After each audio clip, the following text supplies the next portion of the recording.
Hey guys, welcome back to my channel. Class 10th NCERT mathematics में आपका स्वागत है।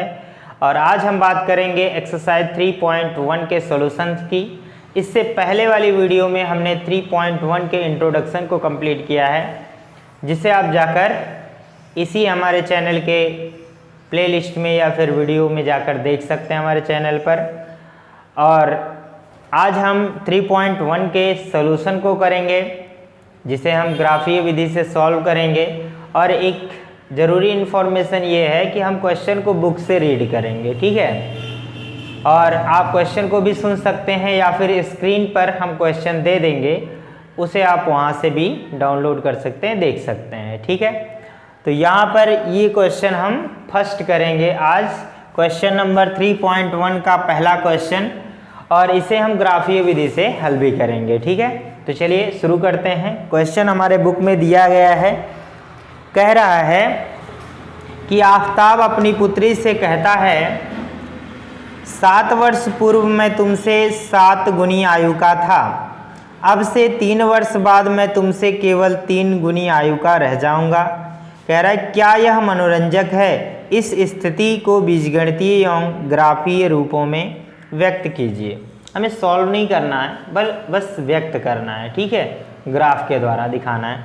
तो सबसे पहले यहाँ पर हमको ये मानना होगा कि आफताब अपनी पुत्री से जो कहा है कि 7 वर्ष पूर्व में तुमसे 7 गुनी आयु का था, तो सबसे पहले हमें ये मानना होगा कि आफताब की वर्तमान उम्र क्या है। यहाँ पर लिखेंगे हम, माना आफताब की वर्तमान आयु क्या हो जाए। सपोज मान लेते हैं x वर्ष है और आफताब की पुत्री की वर्तमान आयु मान लेते हैं यहाँ पर y वर्ष है, ठीक है। क्योंकि ये हमारा चल रहा है 2 वेरिएबल लीनियर इक्वेशन, इसलिए हम क्या करेंगे, 2 वेरिएबल यहाँ पर लेंगे। अब ये तो वर्तमान आयु हो गई, तो अब यहाँ पर 7 वर्ष पूर्व की बात किया है ना, तो यहाँ पर लिखेंगे 7 वर्ष पूर्व। 7 वर्ष पूर्व आफताब की उम्र क्या रही होगी? 7 वर्ष पूर्व की बात कर रहे हैं, तो यहाँ पर लिखेंगे आफताब की आयु। जो x अभी है वो 7 वर्ष कम हो जाएगा, x - 7 यहाँ पर वर्ष हो जाएगा, क्लियर। इसी तरह से पुत्री की आयु 7 वर्ष पूर्व क्या रही होगी, y - 7 हो जाएगा, क्योंकि समय तो सभी के लिए समान ही घटेगा ना, इसलिए यहाँ पर ऐसा करेंगे। अब यहाँ पर हम लिखेंगे केस नंबर 1। केस नंबर 1 ये है कि ये आफताब की उम्र पुत्री की आयु की 7 गुनी है, तो यहाँ पर पहले हम x - 7 इधर लिख लेंगे और बराबर इधर लिख लेते हैं y - 7, दोनों की तुलना करेंगे। इस तरह लिखकर ऐसे ही केस को सॉल्व किया जाता है। यहाँ पर x - 7 यानी ये आफताब की उम्र है, इस समय ये 7 वर्ष क्या है, अधिक है, 7 गुना है ना, 7 गुना, और ये y - 7 है, 7 गुना कम है।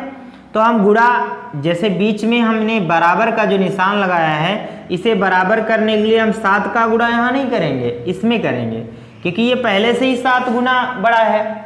अगर आप इसमें गुणा कर देंगे तो ये 7 गुना और बढ़ जाएगा, यानी 49 गुना हो जाएगा।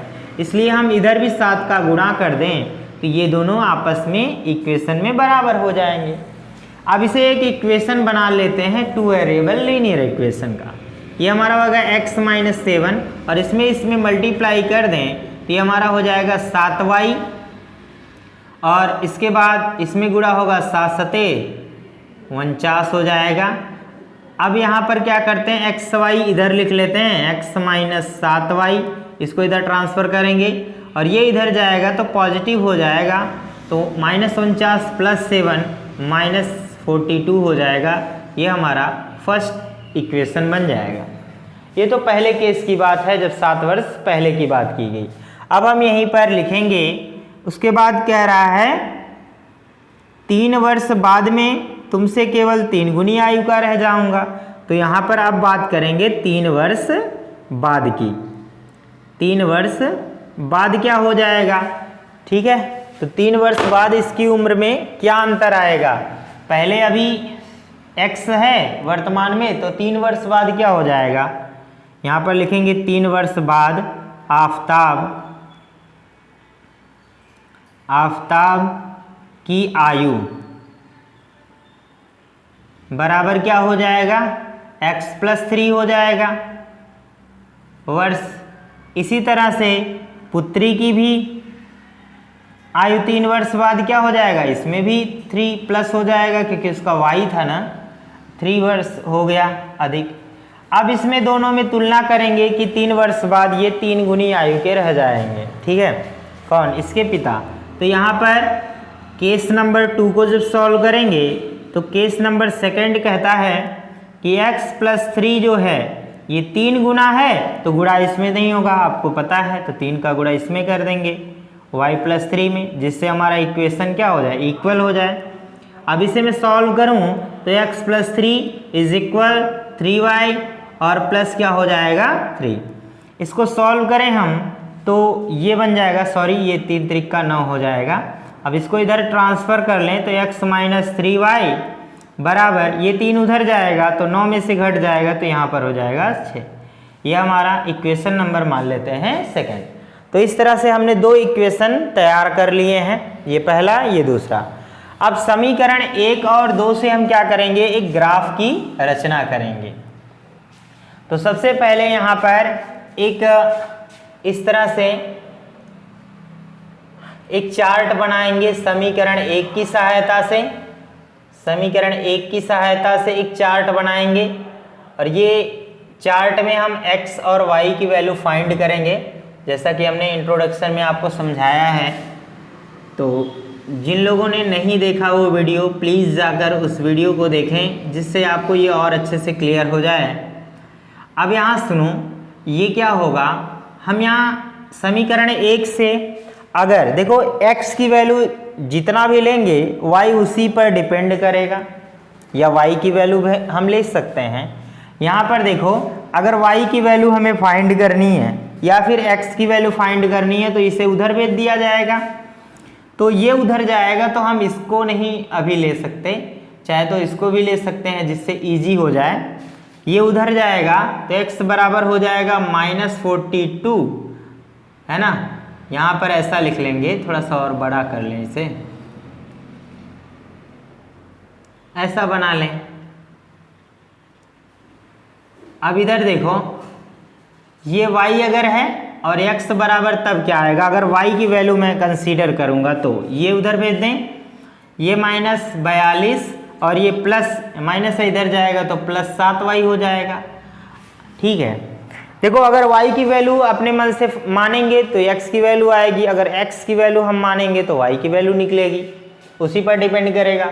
अब समझो कि अगर हम y की वैल्यू, ठीक है, अगर हम y की वैल्यू यहाँ पर कुछ ले लें, कोई भी वैल्यू ले सकते हैं, अगर 0 ले लें, 0 ले लेंगे तो ये अंक ज़्यादा आएगा। यहाँ पर कुछ और ले लेते हैं, यहाँ पर अगर हम 5 लें तो y का वैल्यू अगर 5 रहेगा तो ये 5 सत्ते कितना होगा, 35 हो जाएगा, तो 35 घट जाएगा इसमें से, तो ये हमारा आ जाएगा कितना, -7 आ जाएगा। क्लियर। और इसी तरह से अगर हम y की वैल्यू कुछ और मान लें, अगर यहाँ पर 6 मान लें तो ये क्या हो जाएगा, 6 सत्ते 42 हो जाएगा, और ये भी 42 माइनस में है तो घट जाएगा, 0 आ जाएगा, ठीक है। अब क्या करें, अगर कुछ और वैल्यू यहाँ पर हम माने तो क्या हो जाएगा, अगर हम इसको 7 ले लें y तो ये हो जाएगा 7 सत्ते 49, क्या हो जाएगा 49, 49 प्लस में है 42 माइनस में है तो ये घट जाएगा, तो यहाँ पर आंसर हमारा 7 ही आ जाएगा, ठीक है। इसी तरह से हम समीकरण 2 से भी एक क्या बनाएंगे, चार्ट बनाएंगे समीकरण 2 से। तो समीकरण 2 से हम क्या करेंगे, एक फिर से इसी तरह से x और y के लिए क्या करेंगे, चार्ट बना लेंगे। तो यहाँ पर क्या होगा, देखिएगा ये हमारा x है और ये y है, क्या है, x और y को हम यहाँ पर देखेंगे तो x की वैल्यू अगर हम फाइंड करेंगे, x की वैल्यू अगर हम मानेंगे तो y की वैल्यू क्या रहेगी। अब आप अपने मन से ऐसे ही अंक लीजिए समीकरण 2 से, यहाँ पर देख लो, यहाँ पर अगर x की वैल्यू मुझे फाइंड करनी तो y को इधर भेज देगा, तो x बराबर क्या हो जाएगा 6 और ये -3y है तो यहाँ पर हो जाएगा +3y। ठीक है, तो अब हम y की ऐसी वैल्यू लेंगे जिससे हमारा ये कोई पूर्णांक ही आ जाए। ठीक है, तो पूर्णांक लाने के लिए क्या करना पड़ेगा, कुछ मानना पड़ेगा। अब देखो, अगर यहाँ पर हम y की वैल्यू -2 ले लें, यहाँ पर -2 रखें तो -2 का 3 में गुणा, 2 3 6, ये भी -0 हो जाएगा। अब अगर मैं यहाँ पर -3 ले लूँ तो 3 3 का 9, -9 और +6 तो ये आ जाएगा -3 आ जाएगा। अब यहाँ पर अगर हम कुछ और वैल्यू ले लें, अगर ये 0 ले लें y की वैल्यू, अगर यहाँ 0 लूँगा तो ये 0 हो जाएगा, तो x बराबर कितना आ जाएगा 6 आ जाएगा। तो इस तरह से हम अपना एक चार्ट बना सकते हैं। ठीक है, अब क्या करेंगे, हम यहाँ पर एक ग्राफ प्लॉट करेंगे। ग्राफ में क्या होता है, एक x एक्सिस होता है और एक y एक्सिस होता है।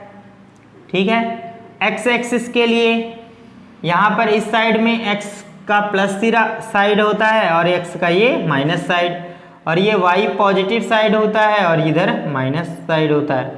यहाँ पर जितने भी नंबर लिए हैं, x का इधर पॉजिटिव साइड है तो इधर हम लेंगे 1 2 3 4 5 6 और 7, मैक्सिमम 7 तक ले रहे हैं क्योंकि हमारे नंबर में 7 तक ही आया है। और इस इधर y पॉजिटिव होगा तो 1 2 3 4 5 6 और आगे भी बढ़ा लें तो ये हमारा बन जाएगा 7। क्लियर, ये 1 2 3 4 5 6 7 और इधर भी 1 2 3 4 5 6 तक ले रहे थे, क्या दिक्कत है। अब पहले में देखो, यहाँ पर एक बिंदु मिलकर आ रहा है हमारा -7 और 5, यानी x जब -7 रहेगा तो y 5 पर रहेगा पहले के लिए, पहले से जो हमें बनेगा। तो ये -7 x पर जाएगा तो -7 यहाँ पर ले जाएं, 1 2 3 4 5 6 और -7, और इधर 1 2 3 4 5 6 7, 1 2 3 4 5 6 और यहाँ पर कहीं पर एक और बिंदु मान लें, ये हमारा 7 बन जाएगा। -1 -2 -3 -4 -5 -6 इस तरह से बना लें। अब देखो, यहाँ पर x माइनस में है तो -7 यहाँ पर कहीं जाएगा, और y पर 5 पॉजिटिव है तो इधर की तरफ जाएं, और ये दोनों ऐसे ही नंबर अगर आगे बढ़ाएंगे तो ये दोनों आपस में यहाँ पर कहीं पर मिल रहे हैं, तो ये बिंदु हमारा बन जाएगा -7 और 5। ठीक है, अगला क्या होगा हमारा 0 और 6 होगा, यानी x की साइड में 0 मानेंगे और y पर पॉजिटिव 6 है तो यहाँ पर कहीं पर बन रहा है, तो ये हमारा हो जाएगा 0 और 6 का पॉइंट हो जाएगा। इसी तरह से 7 7 पॉजिटिव है तो 7 x की तरफ और 7 y की तरफ, दोनों को अगर आपस में बढ़ाएं तो ये कहीं यहीं पर मिलेगा, ये हमारा बिंदु होगा 7 और 7।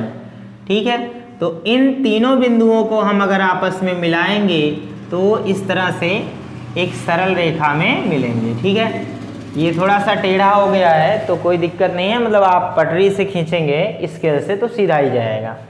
अब देखो, इसी तरह से 0 और -2 लें, 0 यहीं पर रहेगा, -2 y के साइड में जाएं तो इधर आ जाएगा, तो ये हमारा पॉइंट बनेगा कौन सा 0 और -2 बनेगा। और इसी तरह से -3 तो -3 x की साइड में पहले, उसके बाद y की साइड में भी माइनस, तो ये दोनों बिंदु आपस में कहाँ पर मिलेंगे, यहाँ पर कहीं पर मिलेंगे, चेक कर लो। ये हमारा हुआ -3 और -3 भी, ये भी। और उसके बाद क्या है 6 0, पहले 6 x की तरफ जाएं और y की तरफ 0 है, कहीं नहीं जाना, तो ये बिंदु हमारा बन गया क्या 6 और 0 बन गया। अगर इन तीनों बिंदुओं को आपस में आप मिलाओगे तो कैसे जाएगा, एकदम सीधा आप स्केल के द्वारा मिला सकते हैं इस तरह से, ये बिंदु इस तरह से, मतलब एक ग्राफ के द्वारा दिखाया जाएगा। ठीक है, तो इस तरह से ये लाइन खींचा जा सकता है। और पहले क्वेश्चन को हम ये सॉल्व करेंगे। देखिए इन दोनों में झुकाव इधर बढ़ रहा है, तो ये आगे कहीं अगर बढ़ाया जाए तो कहीं जाकर मिलेगा जरूर। ठीक है, तो हमें ये केवल ग्राफ में दिखाना ही था और हमने इजीली सॉल्व कर लिया। बहुत आसान है, आप इक्वेशन बनाइए, उस पर एक चार्ट बनाइए, फिर उसके बाद क्या करना है इस तरह से बना लेना। ठीक है, तो उम्मीद है कि सभी को समझ में आ गया होगा यह पहला क्वेश्चन। और तब तक लीजिए आप इसका एक स्क्रीनशॉट, फिर हम अगला क्वेश्चन स्टार्ट करते हैं। हमारा नेक्स्ट क्वेश्चन है क्वेश्चन नंबर 2 और इसमें कह रहा है क्रिकेट टीम के एक कोच ने 3900 रुपये में 3 बल्ले तथा 6 गेंदें खरीदी। बाद में उसने एक और बल्ला तथा उसी प्रकार की 3 गेंदें 1300 रुपये में खरीदी। इस स्थिति को बीजगणित, गणितीय तथा ज्यामितीय रूपों में व्यक्त कीजिए। देखिए इसे केवल हमें व्यक्त करना है, सॉल्व नहीं करने हैं। ठीक है, हालांकि हम इसी विधि से इसे सॉल्व भी करेंगे, वो हमारा नेक्स्ट एक्सरसाइज होगा। ठीक है, तो अगले एक्सरसाइज देखिए, यहाँ पर हमने इस ग्राफ को नहीं मिटाया है क्योंकि बार बार ऐसे ही बनाना पड़ेगा, तो टाइम ना खर्च हो, इसलिए हम ऐसे ही इसको छोड़ दिए हैं। ठीक है, केवल नंबर्स बदलेंगे और अगली बार हम इसे बदल लेंगे। तो इसमें कह रहा है क्रिकेट टीम के एक कोच ने 3900 रुपये में कुल मिलाकर 3 बल्ले और 6 गेंदें खरीदी हैं। तो हम यहाँ पर मान लेंगे कि माना एक बल्ले की कीमत, एक बल्ले की कीमत, एक बल्ले की कीमत अगर हम मान लें x रुपीस तथा एक गेंद की कीमत क्या मान लें y रुपीस मान लें, तो हमारा यहाँ पर केस 1 बनेगा। केस 1 ये कहेगा कि इसमें कहा गया है कि कितने बल्ले खरीदे गए, 3 बल्ले 6 गेंदें, तो एक बल्ले की कीमत अगर x रुपीस है तो 3 बल्लों की कीमत क्या होगी 3x रुपीस हो जाएगी।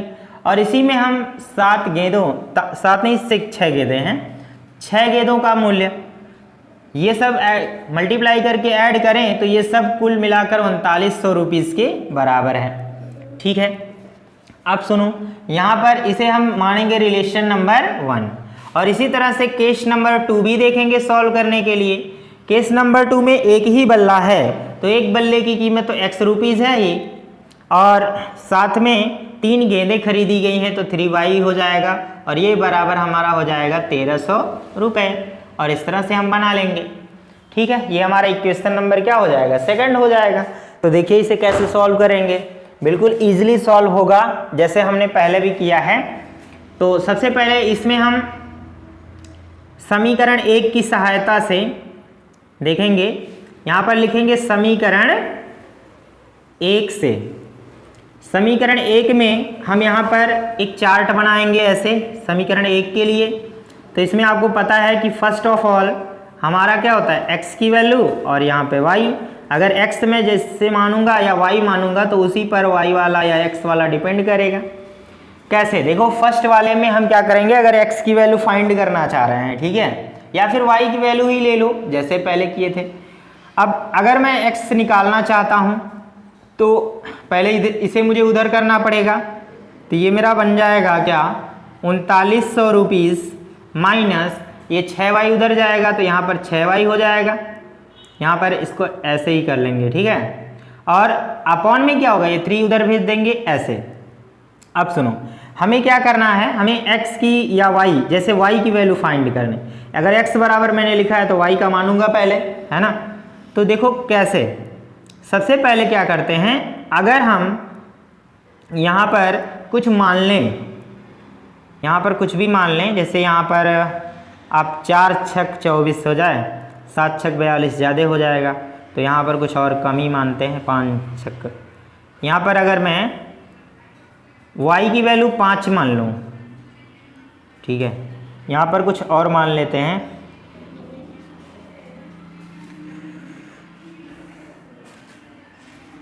अगर मैं यहाँ y की वैल्यू 300 मान लूँ, अगर y मतलब गेंद की कीमत अगर मैं 300 रुपये मान लूँ तो 3 छक 1800 हो जाएगा। ये 1800 में से यानी 3900 में से 1800 जब घटेगा तो कितना आ जाएगा, 18 दूना 36 होता है, 3 और तो 18 3 21, 3 सते 21, ये 700 आ जाएगा। अब अगर इसे मैं 400 मान लूँ गेंद की कीमत, ठीक है, तो क्या होगा, 4 छक 24 हो जाएगा और यहाँ 3900 में से 2400 अगर घटा लें तो कितना बचेगा, 6 और 9 15, 15 में 3 का भाग दे देंगे तो 3 पचे 15, 500 हो जाएगा। इसी तरह से अगर 500 मान लें एक गेंद की कीमत तो 5 छक 30, ये 39 में से 300 घट जाएगा तो 9 3 त्रिका 9, यहाँ पर आ जाएगा 300 रुपीज़। ठीक है, इसी तरह से अगले भी समीकरण से हम बनाएंगे समीकरण 2 से। तो समीकरण 2 से कैसे सॉल्व करें, यहाँ पर फिर से इसी तरह से हम कुछ मानेंगे। तो मानने के लिए क्या करेंगे, सबसे पहले यहाँ एक चार्ट बनाएं, x की वैल्यू इधर आएगी और इधर y। तो i की वैल्यू मैं मानूंगा तो x की वैल्यू कैसे निकलेगी, देखो ये अगर मैं 3y इधर भेज दूँ तो क्या x बराबर ये 1300 माइनस 3y नहीं आ जाएगा, आ जाएगा बिल्कुल। अब अगर x की वैल्यू मैं फिर से यहाँ पर 300 मान लूँ, x की वैल्यू y की वैल्यू अगर मैं 300 मान लूँ, क्यों, तो y का मतलब गेंद की कीमत अगर यहाँ भी मैं 300 मानूंगा तो 3 त्रिका 900, 9 4 13 होता है ना, यहाँ पर देखो ये 3 त्रिका 9 हो जाएगा, 13 में से 9 जाएगा तो क्या बचेगा, 9 4 13, यहाँ पर 400 आ जाएगा। x की वैल्यू कितनी आ जाएगी, 400 आ जाएगी, चेक कर लो, 3 त्रिका 9 100, 9 4 1300, सही है। इसके बाद अगर मैं यहाँ पर फिर से 400 मान लूँ तो 4 तियाँ 12, तो ये 100 आ जाएगा, है ना। और अगर ये 500 में मानूंगा तो ये ज़्यादा हो जाएगा, है ना, 5 तियाँ 1500 हो जाएगा, माइनस में आ जाएगा बल्ले की कीमत। तो ऐसा नहीं मानते हैं, है ना। हम यहाँ पर कुछ और मान लें, अगर यहाँ पर कुछ क्या मान लें, यहाँ पर 4 तियाँ 1200 हो गया है, 300 तो मान ही चुके हैं, तो अब यहाँ पर अगर 2 तियाँ 200 में मान लूँ, क्या मान लूँ, 200 कीमत। अगर 200 में मानूंगा तो 2 तियाँ 600 हो जाएगा, तो ये मेरा बन जाएगा कितना, 700। क्या बनेगा बेटा, 700 बन जाएगा ना, चेक कर लो, 2 तियाँ 600 हो गया, क्या और भी मान लो, 4 5 मान लो, 5 तियाँ 15 ज़्यादा हो जाएगा, 2 ही 100 ठीक है, 200 मान लिया, 2 तियाँ 600 हो गया, 1300 में से 600 घटेगा 700 ही आ जाएगा। चलो ऐसे कर लेते हैं, क्लियर। चलिए यहाँ नंबरिंग करते हैं, ये नंबरिंग 100 के मल्टीपल में है, तो यहाँ पर हम 1 2 नहीं मानेंगे, क्या करेंगे, 1 2 नहीं मानेंगे, एक खाने बराबर 100 के कीमत हम मान लेंगे, ठीक है। तो ये मेरा कैसे बनेगा, यहाँ देख लो, ये अगर मेरा ये 100 बनेगा तो ये 200 बनेगा, ये 300 बनेगा, ये 400 बन जाएगा, ये 500 बन जाएगा, ये 600 बन जाएगा, ये मेरा 700 बन जाएगा। यहाँ पर अगर 100 रहेगा तो ये 200 300 400, ये 500, ये 600 और इधर 700। मैं इधर नहीं मान रहा हूँ, मेरे ना मानने का जो कारण है वो ये है कि यहाँ पर कोई भी निगेटिव संख्या नहीं आई है, तो हम निगेटिव की तरफ ना भी माने तब भी ये चलेगा। अब देखिए शुरू करते हैं, फर्स्ट वाले को लेंगे 700 और 500, पहले x की तरफ 700 जाएं, फिर y की तरफ 300 जाएंगे। तो x की तरफ अगर ये 700 यहाँ है तो y की तरफ 300 वाली लाइन यहाँ पर जाकर क्या करेगी, फॉल करेगी। यहाँ पर ये मेरा हो गया 700 और 300 वाला बिंदु, ठीक है, ये पहले के लिए। और उसके बाद 5 और 4 है, तो पहले 500 जाएं तो ये 400 इधर जाएगा, तो 500 और 400 दोनों कहाँ पर आपस में मिलेंगे, यहाँ पर कहीं पर मिलेगा ना, तो ये हो गया 500 और ये 400, ठीक है। और इसी तरह से क्या करूँगा, 300 और 500, पहले इधर 300 जाऊँ तो इधर 500 हो जाएगा, है ना,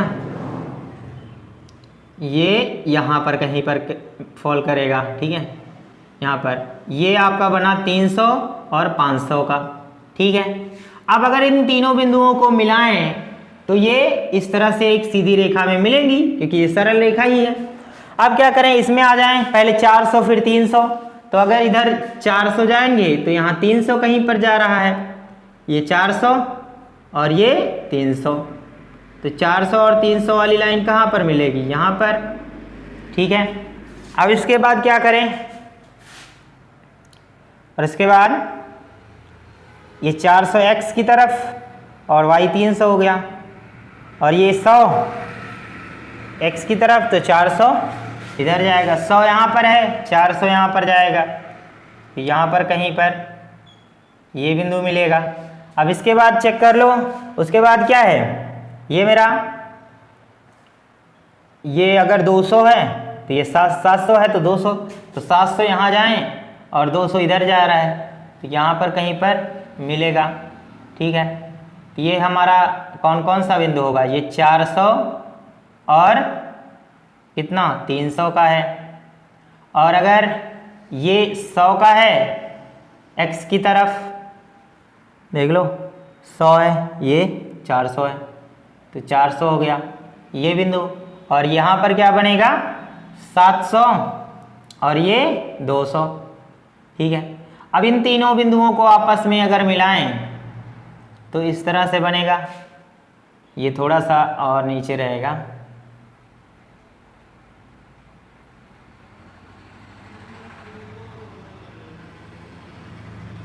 इस तरह से जैसे हम इस क्वेश्चन को सॉल्व कर सकते हैं। काफ़ी आसान है, आप इजीली कर सकते हैं, और इन अंकों पर विशेष ध्यान देने हैं। ठीक है, बहुत आसान है, कोई कठिन नहीं है, और ग्राफ इसी तरह से हमको मिलेगा। ठीक है, तो ग्राफ भी आपने खींच लिया। पहले आपको इक्वेशन बनाने हैं और 2 चार्ट बनाने हैं। इन 2 चार्ट की सहायता से हमें क्या करना है, इस कार्तीय तल में क्या करेंगे, इन बिंदुओं को ले लेंगे। तो सॉल्व कर लीजिए, स्क्रीनशॉट ले लीजिए, फिर हम अगला क्वेश्चन स्टार्ट करते हैं। क्वेश्चन नंबर 3 कह रहा है 2 किलो सेब और 1 किलो अंगूर का मूल्य किसी दिन 160 था, 1 महीने बाद 4 किलो सेब और 2 किलोग्राम अंगूर का मूल्य 300 हो जाता है। इस स्थिति को बीजगणितीय तथा ज्यामितीय रूपों में व्यक्त कीजिए। तो ये हमारा क्वेश्चन नंबर 3 है, यहाँ पर देख लेंगे। और सबसे पहले यहाँ पर मान लेते हैं, माना 1 किलोग्राम सेब का मूल्य क्या मान लें, x रुपए मान लें, तथा 1 किलोग्राम अंगूर है ना, अंगूर का मूल्य यहाँ पर अगर y रुपीज़ मान लें तो क्या हो जाएगा। चलिए, ये तो हमने 1-1 किलो के मूल्य मान लिए हैं। अब मान लेते हैं कि किसी दिन की बात हो रही है, 2 किलो सेब और 1 किलो अंगूर की कीमत मिलाकर 160 हुआ। तो केस नंबर 1 क्या बनेगा, 2 किलो क्या है, सेब है, तो 1 किलो का अगर दाम x रुपए है तो 2 किलो का दाम 2x हो जाएगा। और यहाँ पर क्या लिया गया है, 1 किलो अंगूर, तो इसका मतलब क्या है, 1 का गुणा कर देंगे y में, तो 1y बराबर हो गया 160। ये हमारा फर्स्ट इक्वेशन बन जाएगा। इसी तरह से हम केस नंबर 2 ले लेंगे। केस नंबर 2 क्या कह रहा है, कह रहा है 4 किलो सेब तो 4x प्लस कह रहा है 2 किलो अंगूर तो 2y हो जाएगा, और ये बराबर कह रहा है कितना, 300।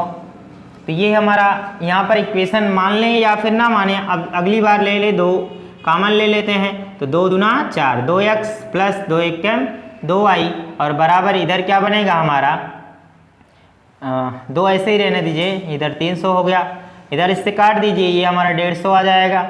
अब इधर हम कह सकते हैं कि 2x प्लस ये y इज इक्वल क्या आ जाएगा, 150।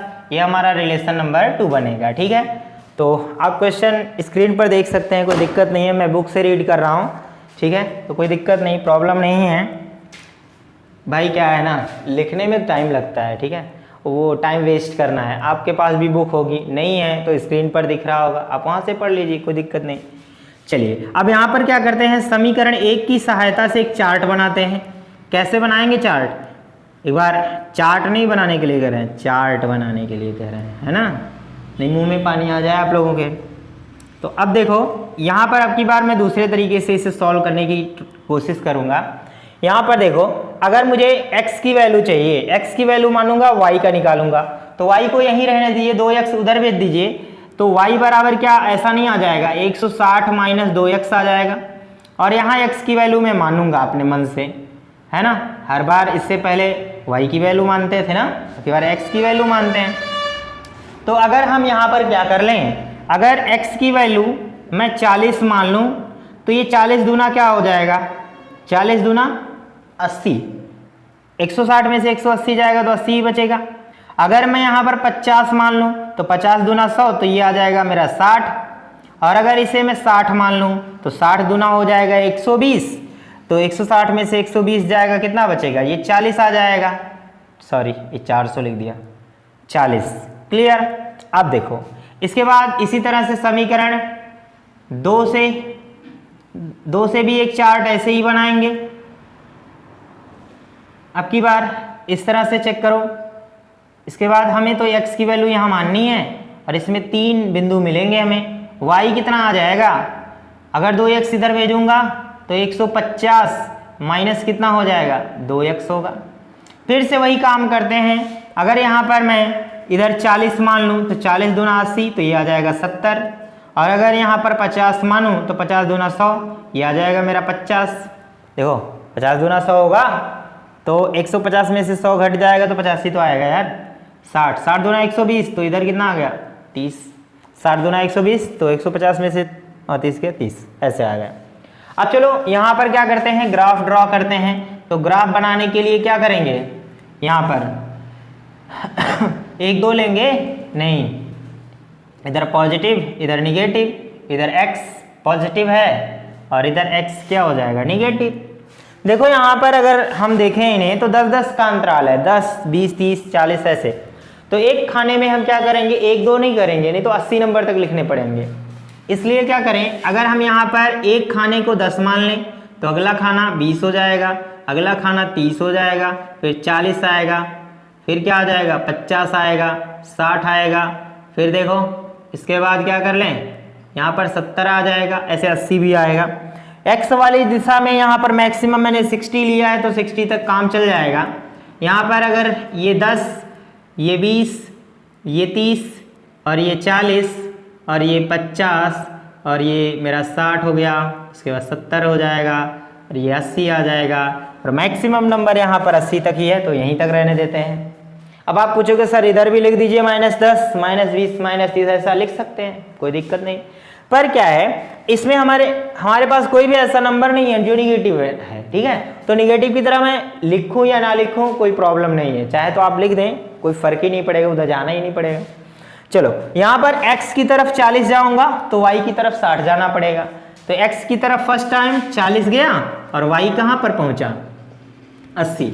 ये देखो 80 की साइड ऐसे ही बनेगी और ये 40 ऐसे इधर से जाएंगे तो यहाँ पर कोई बिंदु मिलेगा, है ना, ये 80 वाले के लिए।